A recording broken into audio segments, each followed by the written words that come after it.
Open talk కి స్వాగతం. ఎన్నికలు ఇంకా సరిగ్గా 2 నెలలు కూడా లేని నేపథ్యంలో ఏపీలో అయితే ఆ రాజకీయాలు అయితే బాగా హీట్ పుట్టిస్తున్నాయి. ఆల్రెడీ తెలంగాణ ఎన్నికల తర్వాత 2 తెలుగు రాష్ట్రాల్లో కూడా ఆంధ్రప్రదేశ్లో ఎన్నికల మీదే ప్రధానంగా దృష్టి సారించారు. రోజు రోజుకి కూడా రాజకీయ పరిణామాలు చాలా వేగంగా మారిపోతున్నాయి. అయితే ఇటీవల చంద్రబాబు గారు అమిత్ షా పిలుపు మేరకు ఢిల్లీ వెళ్లారు. మనందరికీ తెలిసిందే. ఆయన ఢిల్లీ వెళ్ళిన వెంటనే పవన్ కళ్యాణ్కి కూడా పిలుపు రావటం, ఆయన కూడా ఆ ఢిల్లీ వెళ్ళటం జరిగింది. వారిరువురు భేటీ తర్వాత వెంటనే జగన్మోహన్ రెడ్డి కూడా ఢిల్లీ వెళ్ళటం జరిగింది. సో ఏపీ మొత్తం కూడా ఇప్పుడు ఢిల్లీ చుట్టూ తిరుగుతుందంటే ఆ సౌననే సమాధానం వస్తుంది. అటు అధికార ప్రతిపక్షాన్ని తేడా లేకుండా నేతలందరూ కూడా ఆ ఢిల్లీ క్యాంపుగా ఆ రాజకీయం అయితే చేస్తున్నట్టుగా తెలుస్తుంది. తాజాగా అమిత్ షాతో తెలుగుదేశం పార్టీ అధినేత చంద్రబాబు, పవన్ కళ్యాణ్ ఏం మాట్లాడారనేది మనకు తెలియదు. అలాగే జగన్మోహన్ రెడ్డి ఏ నిమిత్తం వెళ్ళారనేది కూడా మనకు తెలియదు. వాస్తవానికి జగన్మోహన్ రెడ్డి నిధుల కోసం వెళ్ళాడని చెప్పి ఆ సజ్జల రామకృష్ణారెడ్డి వాళ్ళు చెప్తున్నప్పటికీ కూడా అది నమ్మశక్యంగా లేదు. ఎందుకంటే ముందస్తు షెడ్యూల్ ప్రకారం జగన్మోహన్ రెడ్డి గారు ఎల్లుంటే ఓకే, బట్ చంద్రబాబు గారు, పవన్ కళ్యాణ్ వెళ్ళిన వెంటనే ఈయన షెడ్యూల్ ఫిక్స్ చేసుకుని వెళ్ళాడు. సో అది ముందస్తు షెడ్యూల్ కానే కాదు. రెండోది, బడ్జెట్ ప్రవేశపెట్టక ముందు ఎల్లుంటే ఏపీకి ఏదైనా కేటాయింపులు చేయమని కోరడానికి ఉండేది. అది ఆర్థిక మంత్రినా, హోంమంత్రినా, ప్రధానమంత్రినా అనేది తర్వాత సంగతి. బట్ బడ్జెట్ సమావేశాలు అయిపోయిన తర్వాత ఢిల్లీ ఎందుకు వెళ్ళారు? బడ్జెట్ సమావేశాలు, బడ్జెట్ ఆల్రెడీ ప్రవేశపెట్టేసిన తర్వాత అందులో కొత్తగా ఒరిగేదే ఉండదు మనకి. బడ్జెట్ ఎవరైనా సరే ఒక రాష్ట్రానికి బెనిఫిట్స్ కావాలంటే బడ్జెట్ ప్రవేశపెట్టడానికంటే ముందే కేంద్రాన్ని కలిసి వారి సమస్యలను చెప్పి దానికి అధిక బడ్జెట్ను కేటాయించే ప్రయత్నం చేపిస్తారు. బట్ ఇక్కడ జగన్మోహన్ రెడ్డి ఆ ప్రయత్నం చేయలేదు. అంటే ఆయన వెళ్ళింది నిధుల కోసం కానే కాదు, మరి దేనికోసం? రాజకీయాల కోసం. ఇక్కడ ఆల్రెడీ టీడీపీ, జనసేన పొత్తులో ఉన్న నేపథ్యంలో కనీసం బీజేపీ సపోర్ట్ దొరికితే ఏదో విధంగా ఆ తిమ్మిని తిమ్మించేసి ఏదో చేసి గెలవాలని చెప్పి జగన్మోహన్ రెడ్డి విశ్వ ప్రయత్నం చేస్తున్నాడు. బట్ దానికి కేంద్ర సహాయం కావాలి. అందుకని ఆ ఆశీస్సుల కోసం అయితే వెళ్ళినట్టుగా తెలుస్తుంది. అయితే బట్ అక్కడ బహుశా రివర్స్ ఏదైనా వచ్చిందేమో మనకు తెలియదు. జగన్మోహన్ రెడ్డి గారు బయటకు వస్తా కూడా చాలా ధీనంగా మొహం పెట్టుకుని ఆ మీడియా పాయింట్ వద్ద కనీసం ఆ పివి నరసింహరావు గారికి భారతరత్న ఇవ్వడం పట్ల మీ స్పందన ఏంటని అడిగితే సమాధానం చెప్పకుండా వెళ్ళిపోయే పరిస్థితి.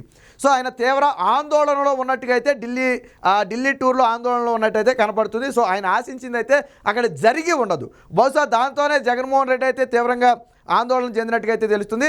ఇక అమిత్ షా చేసినటువంటి నిన్న వ్యాఖ్యలు కొన్ని ఇప్పుడు ప్రకంపనగా మారాయి, రాష్ట్రంలో ప్రకంపనగా మారాయి. ఎందుకంటే నిన్న టైమ్స్ నౌ నిర్వహించినటువంటి ఒక సదస్సులో పాల్గొన్న కేంద్ర హోంమంత్రి అమిత్ షా కొన్ని కీలక వ్యాఖ్యలు చేశారు. ఏపీలో తెలుగుదేశం పార్టీతో మీ పొత్తు ఉంటుందా బీజేపీకి అని అడిగిన ప్రశ్నకు గాను డైరెక్ట్గా సమాధానం అయితే చెప్పలేదు. ఇప్పటికిప్పుడు పొత్తుల గురించి అయితే మేమేమీ మాట్లాడలేము, ఆ దిశగా మేమేమి అడుగులు వేయలేదని చెప్పి చెప్పడం జరిగింది. దాంతోపాటు ఆయన తరువాత కొన్ని వ్యాఖ్యలు చేశారు. ఆ వ్యాఖ్యలు ఇక్కడ మనం కీలకంగా చెప్పుకోవాలి. ఏం వ్యాఖ్యలు? ఎన్డీఏలోకి ఎంతమంది మిత్రులు వచ్చినా ఆహ్వానిస్తాం, ఎంతమంది మిత్రులు వస్తే ఎన్డీఏ అంత బలంగా మారుతుంది. ఒకప్పటి పాత మిత్రులు అనుకోని పరిస్థితుల్లో బయటకు వెళ్ళుండొచ్చు, అలాగని మేము పంపేసామని కాదు. వాళ్ళు ఆ రాష్ట్రంలో ఉన్నటువంటి రాజకీయ పరిణామాల దృష్ట్యా తప్పని పరిస్థితుల్లో బయటకు వెళితే వెళ్ళుండొచ్చు, తిరిగి రావచ్చు. కాబట్టి అందులో ఇదేమీ లేదు. కొత్త మిత్రులు వచ్చినా, పాత వెళ్ళిపోయిన మిత్రులు వచ్చినా మేము ఖచ్చితంగా ఆహ్వానిస్తాం అని చెప్పి ఒక వ్యాఖ్య అయితే చేశారు. మరి ఈ వ్యాఖ్యను ఎటు చూసినా కానీ ఆయన ఏపీ గురించే చేసినట్టుగా అయితే అనుమానం కలుగుతుంది. ఎందుకంటే 2019లో ఎన్డీఏతో ఉండి చివరి సెకండ్లో బయటకు వచ్చింది తెలుగుదేశం పార్టీ. సో ఏమంటాడు ఈయన? వారు వెళ్ళారు అంటే మేము పంపేశామని కాదు, అలాగని మాతో విభేదించేలేరని కూడా కాదు. ఆ రాష్ట్రంలో ఆ సమయానికి ఉన్నటువంటి రాజకీయ పరిణామాల దృష్ట్యా వెళ్ళాల్సి రావచ్చు, దాన్ని మేమేం కాదంటలేదు. అలాగని తిరిగి వస్తానంటే మేము వద్దాను. ఎన్డీఏలో కొత్త మిత్రులు రావాలని కోరుకుంటున్నాం, వస్తారని కూడా ఆశిస్తున్నాం అని చెప్పి అమిత్ షా వ్యాఖ్యానించడం జరిగింది. సో ఖచ్చితంగా ఇది తెలుగుదేశం పార్టీతో పొత్తుకు సంబంధించి వ్యాఖ్యానించారు అనే అనుమానం ఇప్పుడు రాష్ట్ర ప్రజల్లో కలుగుతుంది. జగన్మోహన్ రెడ్డిని కూడా తీవ్ర మనోవేదనకు గురి చేసేది ఇదే. దాదాపుగా బహుశా ఆయన ఢిల్లీలో దీనికి సంబంధించి ఏదైనా బలమైన సమాచారం తెలిసి ఉంటుంది, వారి పొత్తుకు సంబంధించి అడుగులు పడ్డాయని ఏదైనా బలమైన సమాచారం తెలిసి ఉండొచ్చు. ఇలాంటి నేపథ్యంలో ఇక జగన్మోహన్ రెడ్డికి అండ లభించదు కాబట్టే ఆయన నిరుత్సాహానికి అయితే గురైనట్టుగా అయితే మనకి అనుమానం కలుగుతుంది. ఎప్పుడు ప్రెస్ మీట్ పెట్టలేదు, సరే ఎప్పుడు ప్రెస్ మీట్ పెట్టే వ్యక్తి కాదనుకోండి, ఇప్పుడు ప్రత్యేకంగా ప్రెస్ మీట్ పెట్టడానికి. బట్ ఆయన నిధులు అని చెప్పింది కూడా పచ్చి అబద్ధమే. ఒకనొక దశలో 2014 నుంచి 19 వరకు ఎన్డీఏతో ఉన్న తెలుగుదేశం పార్టీ చివరి సెకండ్లో ఈ ప్రత్యేక హోదా విషయంలో కొంత విభేదించి బయటకు వచ్చిన మాట వాస్తవమే.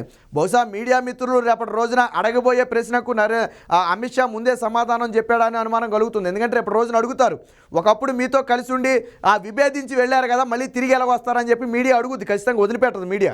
దానికి సమాధానంగా ఏం చెప్పాడు ఆయన, వాళ్ళు వెళ్ళారు అంటే మేము పంపామని కాదు, అలాగని మాతో విభేదించారని కూడా కాదు, ఆ రాష్ట్రంలో ఉన్న రాజకీయ పరిస్థితుల దృష్ట్యా వెళ్ళుండొచ్చు, తిరిగి రావచ్చు, ఇప్పుడు రావచ్చు, కాబట్టి మేము దాని గురించి అయితే వ్యాఖ్యానించమని చెప్పి చెప్పడం జరిగింది.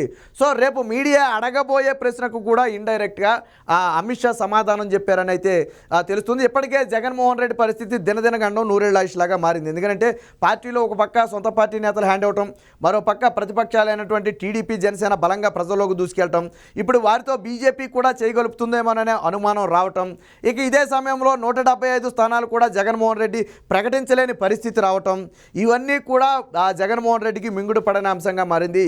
ఏ కోణంలో చూసినా జగన్మోహన్ రెడ్డి అన్ని హోప్స్ కూడా కోల్పోవాల్సిన పరిస్థితి, ప్రజలా నమ్మే పరిస్థితి లేదు, సొంత పార్టీ నేతలా నమ్మే పరిస్థితి లేదు. పోనీ బీజేపీ ఏమన్నా సపోర్ట్ చేసి కొంత హస్తం ఇస్తుందా, చెయ్యిస్తుందా అంటే ఇప్పుడు బీజేపీ కూడా సపోర్ట్ చేసే పరిస్థితి ప్రస్తుతం కనపట్లేదు. దీంతో జగన్మోహన్ రెడ్డి దారులన్నీ కూడా ముసుగుపోయాయి. గత 4.5 ఏళ్లలో జగన్మోహన్ రెడ్డి రాష్ట్రానికి ఏమీ చేయలేదని చెప్పి రాష్ట్ర ప్రజలందరికీ తెలిసిన విషయమే. రెండో విషయం, ఎన్డీఏ అంటే ఎప్పుడైనా సరే బీజేపీ కానివ్వండి ఎన్డీఏలోకి ఎవరిని ఆహ్వానిస్తుంది అంటే గెలిచే అవకాశం ఉన్న పార్టీలనే వాళ్ళ సర్వేల ఆధారంగా ఆహ్వానిస్తారనేది ఒక నానుడి. సో ఈ నేపథ్యంలో చూసినా రేపు తెలుగుదేశం పార్టీ జనసేన పొత్తు మీద భారీ విజయం సాధించబోతున్నాయి కాబట్టి చంద్రబాబు గారిని ఏమైనా ఆహ్వానించారా అనే అనుమానం కూడా కలుగుతుంది. ఎందుకంటే గతంలో మనం ఒకసారి హిస్టరీగానే చూసుకుంటే ఎప్పుడు గెలిచే అవకాశం ఉన్నటువంటి పార్టీని ఎన్డీలోకి ఆహ్వానించడం ఆనవాయితీగా చూస్తున్నాం. అది మోదీ కావచ్చు, అమిత్ షా కావచ్చు, లేదా ఇంకొకళ్ళు కావచ్చు, ఎవరైనప్పటికీ ఆహ్వానిస్తున్నాం. అయితే ఇక్కడ రాష్ట్ర ప్రజలకు ఉన్న సందేహం ఏంటంటే ఈ 4.5 ఏళ్లుగా జగన్మోహన్ రెడ్డికి బీజేపీ సపోర్ట్ చేసిన మాట వాస్తవం. సరే వాళ్ళు ఏ రాజకీయ అంటే చివరికి వచ్చేటప్పటికి ఏమన్నా తెలుగుదేశం పార్టీ బలహీనపడద్దు, ఆ ప్లేస్ని మనం ఏమన్నా ఆక్రమించవచ్చని ఏమన్నా అనుకున్నారేమో మనకైతే తెలియదు. కానీ బట్ అప్పుల విషయం దగ్గర నుంచి ప్రతిసారి కూడా జగన్మోహన్ రెడ్డికి చెయ్యిచ్చిన మాట వాస్తవం. కొన్ని కీలక కేసులు ముందుకు జరగకుండా బీజేపీ అడ్డుకుందనేది కూడా ఇప్పటికీ ప్రజల్లో ఉన్న నానుడి. మరి ఇలాంటి నేపథ్యంలో ఇప్పుడు తెలుగుదేశం పార్టీతో మళ్ళీ కలవాలనుకోవటం అంటే మరి జగన్మోహన్ రెడ్డికి హ్యాండ్ ఇచ్చి జగన్మోహన్ రెడ్డి మీద ఒక ఇంత కొన్నెర్ర చేసే ప్రయత్నం జరుగుద్దా, లేదా ఇద్దరితో దోస్తీలాగా ఏమన్నా మధ్యలో బీజేపీ వాడుతుందని ఇలా రకరకాల ప్రశ్నలు ఇప్పుడు ఏపీ ప్రజల్లో కలుగుతున్నాయి. అది సహజం కూడా, ఎందుకంటే గత పరిస్థితులను మనం ఒకసారి కన్నా పరిగణలో తీసుకుంటే అలాంటి అనుమానాలు కలగటంలో ఇది లేదు. బట్ ఇప్పుడు జరుగుతున్న పరిణామాలను దగ్గర నుంచి పరిశీలిస్తే తెలుగుదేశం పార్టీ కూడా దీన్ని అయితే తీవ్రంగా ఖండించలేదు, పొత్తు లేదు అని బీజేపీతో ఖండించలేదు. అయితే ఇప్పటికిప్పుడు ఆ నిర్ణయాన్ని మేము చెప్పలేము, అధినేత తీసుకున్న నిర్ణయమే. ఏ నిర్ణయం తీసుకున్నా అది రాష్ట్ర ప్రయోజనాలు అలాగే జాతి ప్రయోజనాలు ఈ రెండింటికి లోబడే తెలుగుదేశం పార్టీ ఒక నిర్ణయం తీసుకుంటుంది. ఎవరితో పొత్తులు పెట్టుకోవాలి వద్దు అనేది జాతీయ అధ్యక్షులైనటువంటి చంద్రబాబు గారు నిర్ణయిస్తారని చెప్పి కొంతమంది టీడీపీ నేతలు అయితే మీడియా ముందు చెప్పడం జరిగింది. సో ఏది ఏమైనప్పటికీ ఇప్పుడు చంద్రబాబు గారు పవన్ కళ్యాణ్ కలయిక అనేది రాష్ట్రంలో ఒక ప్రకంపన పుట్టిస్తుంది. అదే సమయంలో అమిత్ షా ఏదైతే టైమ్స్ నౌ సదస్సు సందర్భంగా చేసిన వ్యాఖ్యలు ఉన్నాయో, పాత మిత్రులు తిరిగి వస్తే మళ్ళీ స్వాగతిస్తాం, రావాలని కోరుకుంటున్నామని చెప్పి ఒక వ్యాఖ్య ఏదైతే చేశాడో ఆ వ్యాఖ్య ఖచ్చితంగా తెలుగుదేశం పార్టీని తిరిగి ఆహ్వానించడం కోసం చేసిన వ్యాఖ్యగా ఉందని చెప్పి రాష్ట్ర వ్యాప్తంగా చర్చ నడుస్తుంది. మరి చూడాలి దీని మీద తెలుగుదేశం పార్టీ ఏ విధంగా స్పందిస్తుంది, రాష్ట్ర బీజేపీ ఏ విధంగా స్పందిస్తుందని చూడాలి. ఇదే సమయంలో జగన్మోహన్ రెడ్డి పరిస్థితి కూడా అత్యంత దుర్భరంగా మారిందని చెప్పొచ్చు. ఇక్కడ రాష్ట్రంలోనే సపోర్ట్ లేదంటే అటు కేంద్రం నుంచి కూడా సపోర్ట్ రాకపోతే జగన్మోహన్ రెడ్డి పరిస్థితి ఎంత దారుణంగా ఉంటుందో అర్థం చేసుకోవచ్చు. ఈ అంశాలన్నీ కూడా ఇప్పుడు వైసీపీకి మింగుడు పడని అంశాలుగా మారాయి. మరి ఈ పొత్తు మీద త్వరలోనే ఒక క్లారిటీ వచ్చే అవకాశం ఉందని చెప్పి విశ్లేషకులు భావిస్తున్నారు.